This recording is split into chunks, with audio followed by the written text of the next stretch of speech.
What's going on, everybody? How you doing? Wow, I'm sitting. I just kind of feel like it, and I don't have, you know, still a lot of things need to happen with the house, but I'm just settling with this for now. In terms of a backdrop, and at some point it may change. Hopefully, maybe I don't know. Maybe it's not that bad. Maybe I'm just hard on myself, unnecessarily harsh, if you will. Yes, so what are we doing today? We're starting Yes Songs, and I think I'm going to break this up into two sessions for me, right? Two sessions, because I think it's like 130 minutes. That's like over 2 hours, right? Yeah. So I'm gonna cut it up just for myself. It'll be the same for you, just one a day. Yes, but I'm probably going to cut this in half right now. And we're going to get into some of this information first. Released 1973, recorded February through December 1972. Yes Songs is the first live album by Yes, released as a triple album. Jeez, May 73. After completing their Close to the Edge tour in April 73, the band selected live recordings between February and December 72 on their tour supporting Fragile and Close to the Edge for a live album release. They were then edited and remixed with their producer and live sound mixer Eddie Offord. 2 tracks feature Bill Bruford, while 8 tracks feature his replacement Alan White, and 3 tracks use no drummer at all. Perfect. That must be the solo tracks, right? I imagine. Mood for a Day. Yeah, okay, stuff like that. Yes Songs received a mostly positive reception from music critics, though much criticism was directed at its sound quality. Album was a commercial success for the band, reaching number 7 UK charts, number 12 US Billboard 200. 1998, the album was certified platinum, selling over 1 million records. Wow, yep, took 25 years. Okay. In 2015, recordings of 7 shows from late 72, including ones that were used in the original album, were released in their entirety as Progeny 7 shows from 72. Okay, that's cool. September 1971, Yes lineup of John Anderson, Chris Squire, Bill Bruford, Steve Howe, and Rick Wakeman embarked on Fragile Tour in support of their 4th album, Fragile. Tour saw the band play across the UK, United States, and Europe until March 72. Following the recording of their 5th studio album, Close to the Edge, the band resumed as a live act to support the album. The tour saw the debut of drummer Alan White in the band after Bruford left when recording for the album had finished. His departure came 11 days prior to the tour's start, leaving White to learn the band's repertoire in 3 days. Tour ended in April 73, by which time Yes had made additional live recordings. Yes manager Brian Lane said that people had started to think that the group were a studio band. That's interesting. And were unable to reproduce what they recorded in the studio on stage, which became a reason for putting out a live album. It's because so much of it sounds like it's dropped in and edited together. I would say that's why. Yeah. And also, if you didn't know that they were touring, if they didn't come to where you were, if you didn't see that they were touring, right? Stuff like that. Okay. Fragile and Close to the Edge tours had producer and engineer Eddie Offord traveling with the band as their live sound mixer, who operated a sound system developed by the Clare brothers. In addition, co-founder Roy Clare assisted with their operation of the system, and Jeff Haslam was hired as the recording engineer alongside assistant Mike Dunn to work on Yes Songs. As Offord was in charge of the band's sound on stage, he could not operate the recording equipment at the same time. This resulted in recordings that he was disappointed with, as they were substandard. Oh boy.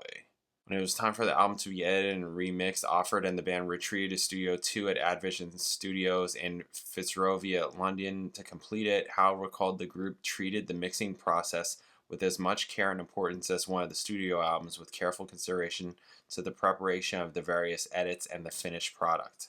Liner notes do not list recording dates or locations, but audio comparisons of the album and the live box set Progeny 7 shows from 72 can be made in addition to the soundtrack to the Yes Songs concert film. There's a concert film? Should I be doing that? Damn.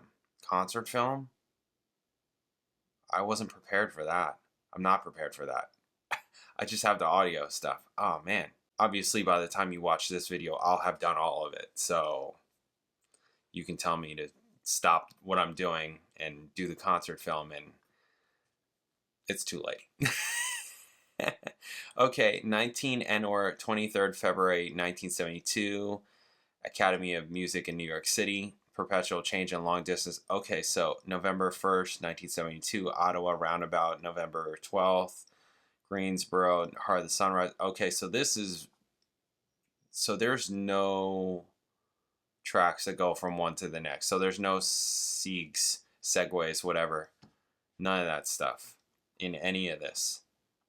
That's what this is telling me, right? It's just completely just, all right, we got this song from this performance, this song from this performance, this here, right? Okay, Yes Songs begins with opening excerpt from Firebird Suite, the closing section to the cat's here. Perfect.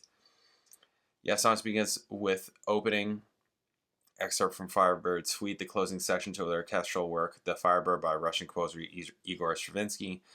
Yes have used the piece as the intro music to most of their concerts since 1971, the year of the composer's death. Here she is.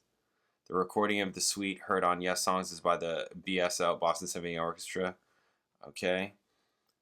First release in 1970. It uses Stravinsky's 1919 reorchestration. The track segues into Siberian Khatru from Close to the Edge. Okay, so I probably should do that, huh?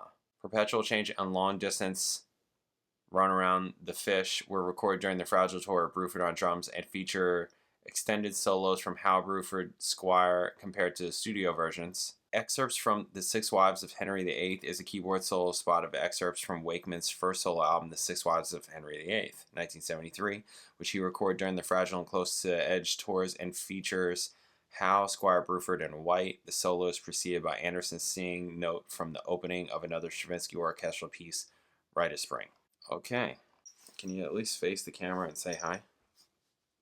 Yeah, say hi. See? Look at that. Okay, so it looks like first up is this opening excerpt from Freedom Suite, and then I'll try and just jump right into Siberian Khatru after that. First up, this opening. All right, let's do it, bam.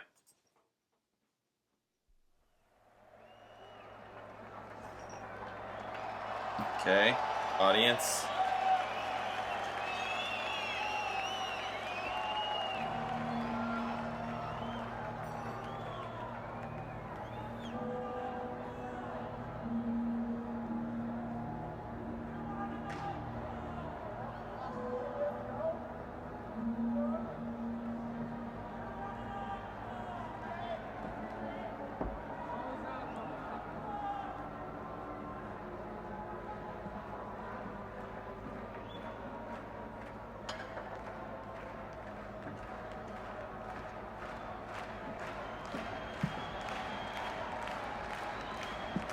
Audience just waiting.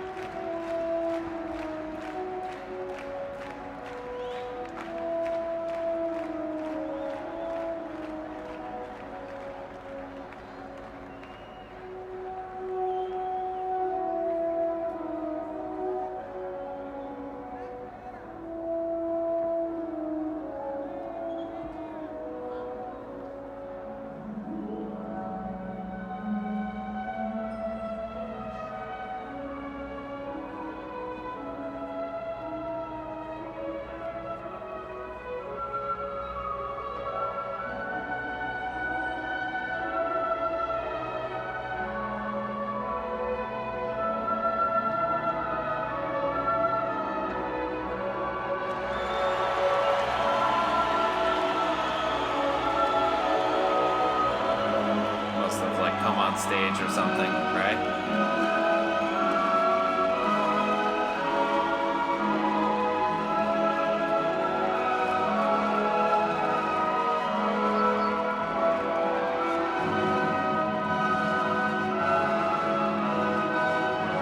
It does sound a little fuzzy,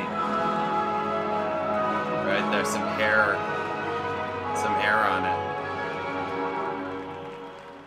It doesn't sound very direct. You know?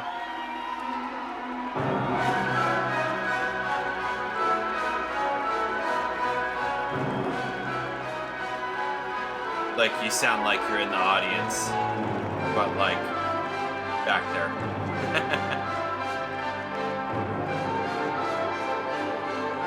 We'll see how it sounds when the band comes in.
Okay, let's go into Siberian Khatru right here. Bam.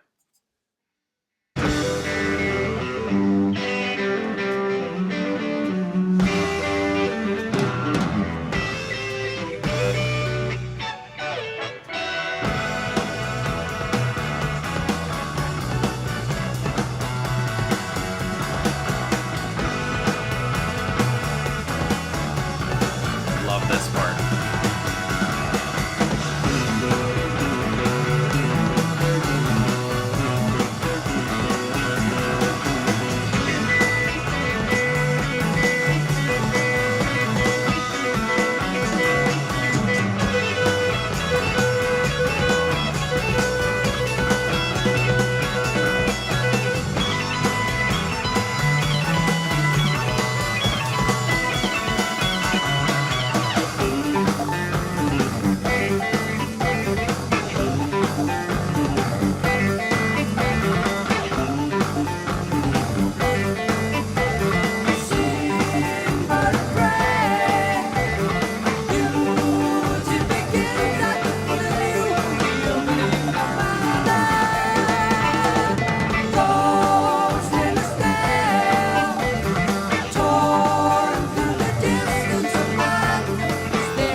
Start and stop on the album.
Yeah.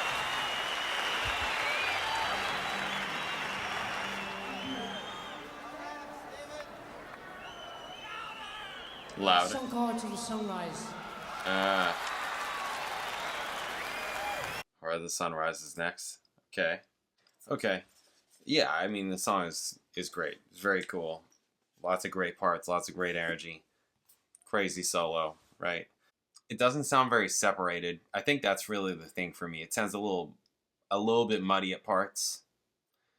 Like there are just parts where the separation isn't really there. It also kind of sounds like everything is all just like in this area. as opposed to like in the entire area. Does that make sense? Like everything is just like kind of in this area. And maybe if they threw the guitar out more over here and threw the keys more out over here, there would be a little bit more space. That might help. I don't know. It's fine. I mean, it definitely sounds live. There's that. So, I mean, that's good, right? You want a live album to sound live. I think you definitely get that. You get the audience. You get that kind of out front feel. But there's just not a lot of separation. Like, it kind of sounds like things are stacked. I feel like I specifically hear it with the keys. Like, you're not really catching. Some of the keys pop out. Others don't pop out as much. And it kind of just blends in with the rest of, like, the drums and the bass.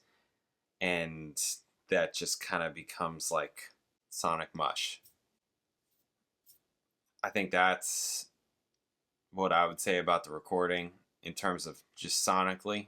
It's fine. I mean, you get the song, you get the recording, you hear it. Luckily, the vocals are super out front. The guitar sounds fine. It's out there. Guitar's super out there, and he sounds great.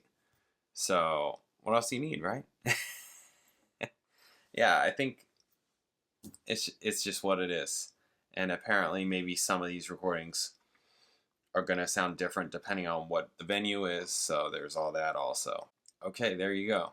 I didn't really hear too much of like a segue into Siberian Khatru from the opening. It sounded like maybe there was Rick Wakeman playing a little bit towards the end of that opening. But it really just sounded like, and especially since now you can see it and know that they're from two different concerts, it's like, okay, that just drops right in. It just drops in.